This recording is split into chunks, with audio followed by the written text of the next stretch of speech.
Anonymous 41.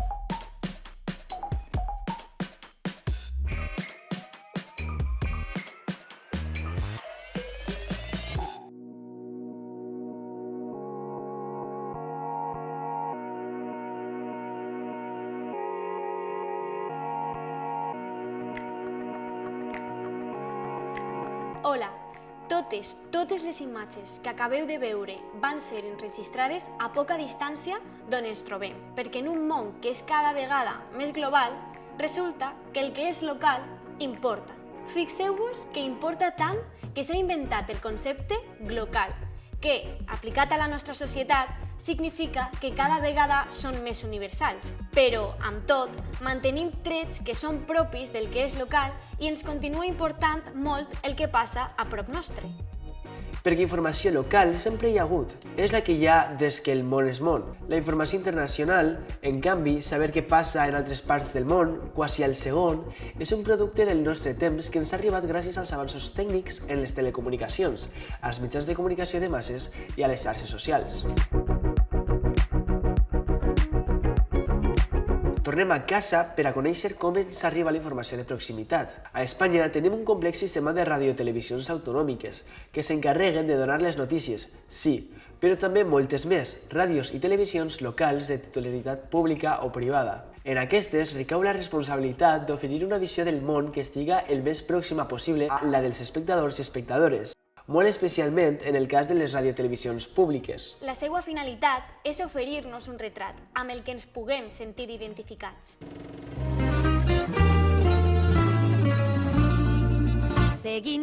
Aquesta sèrie, l'Alqueria Blanca, que ens reflecteix la vida d'un poble d'interior als anys 60 i que ja compta amb 13 temporades, s'emet per la televisió pública valenciana a Punt. Hi ha televisions com TV3, EITV, Canal Sur, Telemadrid o Televisió de Galícia, que són les clàssiques autonòmiques, amb molts anys a l'esquena. També n'hi ha d'altres noves, com la Corporació Aragonesa de Ràdio i Televisió o la IB3 de les Balears, que van començar les emissions molt després.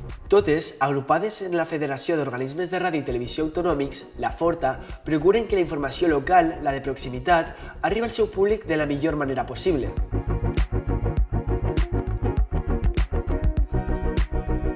Entrem en una d'aquestes radiotelevisions autonòmiques, a Punt, per a conèixer millor la secció del local. Tots aquests periodistes i càmeres treballen per a explicar de la millor manera possible l'actualitat més pròxima a la seva audiència. Així, tenen l'obligació i el mandat de transmetre la realitat.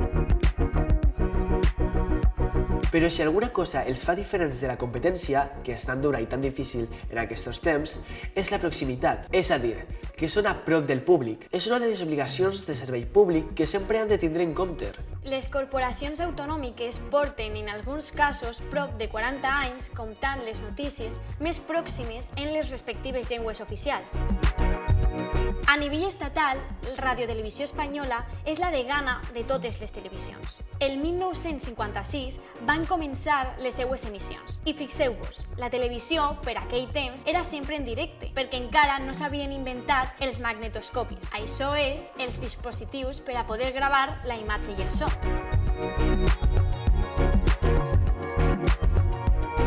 Les radiotelevisions públiques, com Radiotelevisió Espanyola, també tenen l'obligació d'oferir informació de proximitat. Això ho tenen molt clar a Gran Bretanya. La BBC, el model per a totes les corporacions d'Europa, té centres d'emissions repartits per tot el país que emeten també, per exemple, en gaèlic escocès, una llengua minoritària.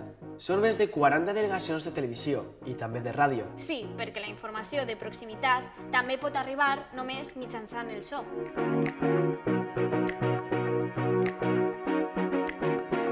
Ja ho heu vist, tenim Radiotelevisió Espanyola a nivell estatal, radiotelevisions autonòmiques i també hem de parlar de les televisions locals. A Espanya hi ha centenars d'emissores, algunes municipals i altres privades d'àmbit més reduït, amb tota l'actualitat del municipi. Política, festes, reportatges socials... I no només retransmiteixen notícies, també fan directes de qualsevol esdeveniment interessant per als seus espectadors i espectadores. Tot allò que està més a prop, perquè tenen clar que per a ells aquest és el valor més important que han d'explotar. I així acabem. Si teniu ganes de saber més coses, veieu la següent píndola d'aquesta sèrie. Fins molt prompte!